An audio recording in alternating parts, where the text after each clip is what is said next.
ভারতের জম্মু ও কাশ্মীরে বিধানসভার ৯০টি নির্বাচনী এলাকার মধ্যে ২৪টিতে আজ বুধবার প্রথম দফার ভোট অনুষ্ঠিত হচ্ছে। ভোট গ্রহণ করা হচ্ছে ব্যালট পেপারের মাধ্যমে। ভারতীয় সংবাদ মাধ্যম এনডিটিভি জানিয়েছে, সর্বশেষ ২০১৪ সালে জম্মু ও কাশ্মীরে বিধানসভার নির্বাচন অনুষ্ঠিত হয়েছিল। দীর্ঘ এক দশক পর আজ আবার ভোট দেওয়ার সুযোগ পাচ্ছেন জম্মু ও কাশ্মীরের বাসিন্দারা।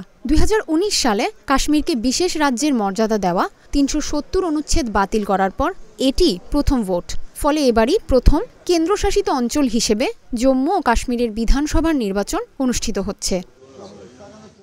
BJP, Congress, national conference, PDP সহ বিভিন্ন রাজনৈতিক দল ও স্বতন্ত্র মিলিয়ে এই নির্বাচনে ৯০৯ জন প্রার্থী প্রতিদ্বন্দ্বিতা করছেন।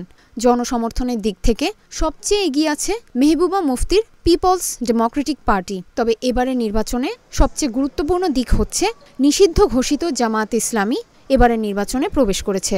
তারা কিছু প্রার্থীকে সমর্থন জানিয়েছে। প্রথম পর্বের নির্বাচনে দক্ষিণ কাশ্মীরের ৪ জেলা পুলওয়ামা, কুলগাম, অনন্তনাগ ও শোপিয়ানের ১৬টি এবং জম্মুর চন্দ্রভাগা উপত্যকার জেলা ডোডা, কিস্তওয়ার ও রামবনের ৮টি বিধানসভা আসনে ভোট গ্রহণ হবে। এদিকে দক্ষিণ কাশ্মীরের শ্রীগুফওয়ারা বিজবেহারা নির্বাচনী এলাকায় মেহবুবা মুফতির মেয়ে ইলতিজা মুফতি প্রথমবারের মতো বিধানসভা নির্বাচনে প্রতিদ্বন্দ্বিতা করছেন।